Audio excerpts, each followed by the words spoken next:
Durante los siglos octavo y séptimo antes de nuestra era, el pensamiento se transforma. La historia toma un nuevo rumbo. Hay cambios radicales en la lengua, en las formas literarias, en la práctica religiosa. La visión del mundo es otra y lo más característico es que el pensamiento ya ahora es racional y la filosofía es el centro del universo.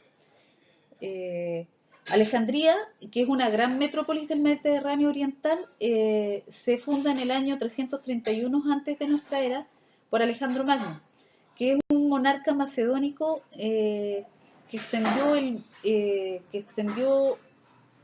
el mundo griego con sus conquistas y que además ocupa Egipto expulsando a los invasores persas. A él le interesaba el estudio de todos los apartados del saber y de las culturas. Entonces, cuando él fallece, Ptolomeo I, que obtiene el control de Egipto, manda a construir en Alejandría el gran palacio que serviría de alojamiento de toda la dinastía ptolomeica. Y ahí crea un santuario consagrado a las musas, las diosas de las artes y de las ciencias. Este edificio lo va a llamar museo y tiene un departamento que se dedica a la biblioteca, que finalmente va a ser uno de los más relevantes del mismo edificio. La biblioteca del museo, conocida en todo el mundo antiguo por su magnificencia, constaba de 10 grandes salas para la investigación, cada una de ellas dedicada a una disciplina diferente. Aquí aparece Calímaco de Cirene, que emprende la tarea de la catalogación del fondo de la institución, formado por volúmenes y tomos, tanto el rollo del papiro como las hojas cortadas, y, y va a dividir estos en partes o en libros. Eh, las obras que ellos tenían logró llegar a 500.000. Y lo otro que estaban intentando hacer era hacer copias a mano de las obras, que eso, imagínense cuánto se demoraban. Eh, los directores de las bibliotecas enviaban negociadores por todo el mundo para adquirir libros en préstamo o comprarlos. Las embarcaciones que llegaban al puerto de la ciudad eran inspeccionadas por las autoridades en busca de material bibliográfico susceptible a ser copiado. Aquí llegan un montón de personalidades de la antigüedad clásica a realizar sus estudios. Eh, Arquímedes, Euclides, Hiparco, Galeno, entre otros. Y en esta biblioteca es donde se va a llevar a cabo la traducción al griego del Antiguo Testamento, desde el Génesis hasta el libro de Malaquías. Las copias se hacían siempre en papiro y estos lo exportaban el material a otros lugares como a Pérgamo, que también tuvo en algún momento una biblioteca muy importante, pero que más adelante va a tener que cambiar de papiro al pergamino porque Egipto decide no exportar más el material para poder tener este soporte solo para él. Los manuscritos se conservaban en salas o en habitaciones en nichos de madera de mimbre. Los mejores manuscritos se untaban con aceite de lino.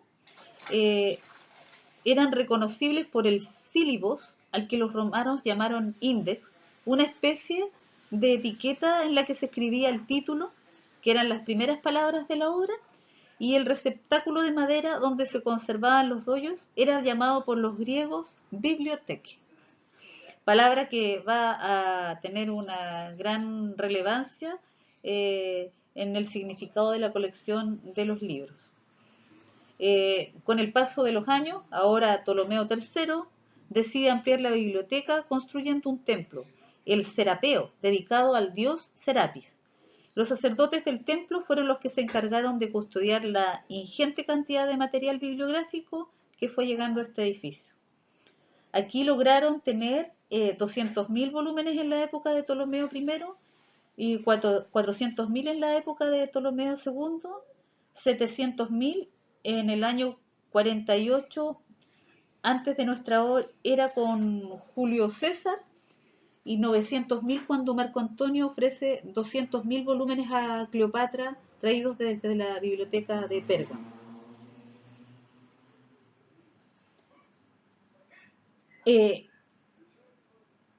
En la época del Imperio Romano, los emperadores protegen la biblioteca y la modernizaron, incorporando calefacción central por tuberías con el fin de mantener los libros bien secos en los depósitos subterráneos.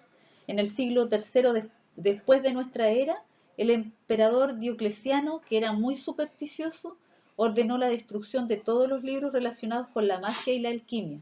Diversas fuentes históricas parecen coincidir en la que más tarde, el año 391, el patriarca Teófilo atacó el Serapeo al frente de una muchedumbre embravecida por el fanatismo religioso. El Serapeo fue entonces demolido y sobre sus restos se edificó un templo cristiano.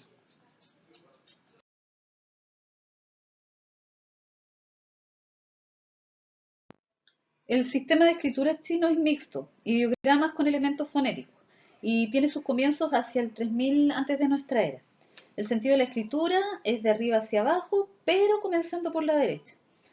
El texto más antiguo de escritura china proviene de la dinastía Chang y consiste en inscripciones adivinatorias hechas en huesos y caparazones de tortuga. Se les llamaba los huesos oraculares, y estos huesos de animales en la mayoría eran escápulas, y lo que se han encontrado son inscripciones que forman el corpus significativo más antiguo de la escritura china arcaica.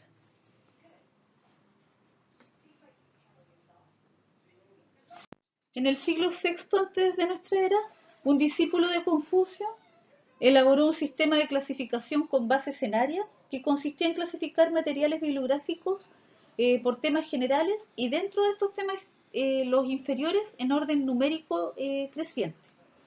La clasificación sistemática consistía en clasificar los materiales bibliográficos por temas generales, y dentro de cada tema los inferiores en orden numérico creciente.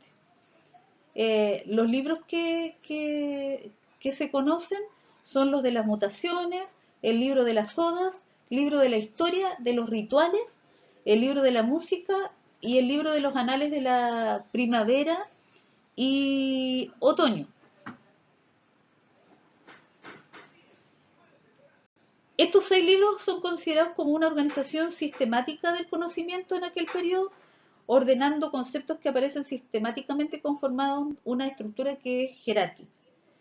Posterior a esto se elaboran otras clasificaciones, pero destaca de forma particular la de Luzhan y Luzin.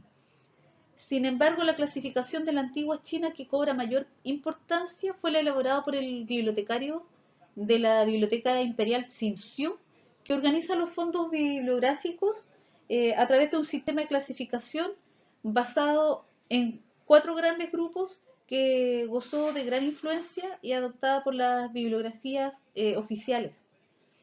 Este que está acá es el sistema temático, consistía en los libros clásicos o canonizados, la filosofía, la historia y la poesía.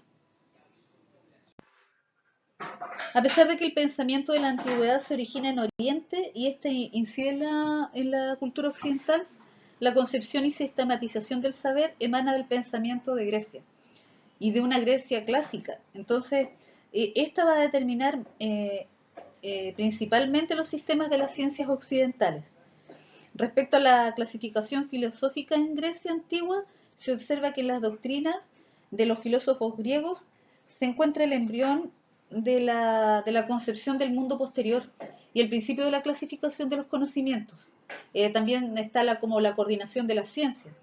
Los filósofos griegos aprecian la división de los conocimientos en teóricos y prácticos, además de establecer principios para disponer las distintas ramas del conocimiento.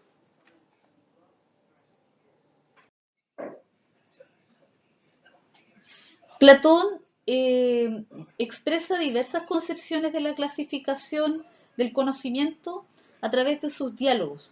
Estas diversas concepciones parten de su concepto de la idea. Él indica que las ideas representan al ser en sí mismo como búsqueda filosófica, pero que también son la razón y la causa de las cosas mismas, aquello que por su ser permite conocer y explicar la realidad. Para Platón, la clasificación del mundo de la experiencia viene determinada por la clasificación del mundo de la forma. Él dice que existe un orden absoluto que precede a este mundo real y palpable. Así, el conocimiento de tal orden es el fundamento para la construcción de una clasificación que puede ser verdadera de lo real. Con la construcción de la teoría de las ideas va a plantear el problema de la categorización y de la clasificación del objeto de la experiencia. Por su parte, Aristóteles elabora un sistema filosófico exhaustivo y considera métodos y objetivos de la ciencia. Establece 4 formas para explicar las cosas y los acontecimientos. La distinción conceptual más básica es la establecida entre forma y materia. La concepción que tenía Aristóteles de la materia es absolutamente distinta a la que tenemos nosotros. Según su concepción, la materia era pura existencia física y no diferenciada. Adopta el término idea de Platón, pero lo despoja de su esencia divina y clarifica algunas cosas. La forma es lo que hace que algo sea lo que es, lo que lo define y lo hace comprensible para nosotros. La lógica no va a quedar incluida en el sistema de las ciencias, ya que aparece como introductora al instrumento de la ciencia. Cualquier interpretación acerca de las categorías, dice él, debe tener en cuenta la evolución del pensamiento. Se puede decir que son 10 las categorías o géneros supremos de predicados posibles. La sustancia, la cantidad, la cualidad, la relación, el tiempo, la situación, la acción y la pasión.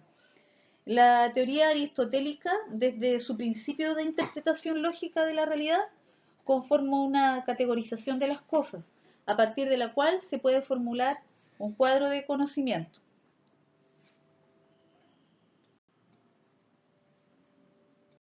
Una vez que Aristóteles establece la definición de lo que es ciencia, pasa a elaborar una clasificación del saber y da prioridad a las ciencias teóricas sobre el resto y nombra como primera aquella interesada en buscar los primeros principios de todas las cosas, o sea, la ontología. La teología sería la sustancia inmóvil y separada de la materia, o sea, Dios. La física, las sustancias móviles e inseparables de la materia y matemáticas, que es la ciencia de la cantidad discreta o continua. Y luego se dividen en prácticas en donde tiene cabida lo ético, lo político y lo económico. Por último, en saber técnico productivo, referido a la fabricación de cosas útiles, vamos a encontrar a la medicina, a la retórica, a la poética, a la música, entre otras. El libro romano es una réplica del griego. El soporte más utilizado que vamos a ver es el papiro, pero más adelante comienzan a utilizar unas tablillas de madera que tenían cera y se llamaban códex. Esto va a ir desplazando poco a poco el papiro. El códex tiene una disposición distinta que la de los textos y se formaba de la unión de 2 o más tablillas. Se ataba por uno de los lados de manera que se podían cerrar sobre sí mismas. La cara interna se untaba con una capa de cera para así poder escribir sobre ella con un punzón. El códex terminaría imponiéndose sobre todo gracias al cristianismo. Los rollos solían colocarse horizontalmente sobre anaqueles dentro de armarios y también se utilizaban cajas cilíndricas que se apilaban en posición vertical.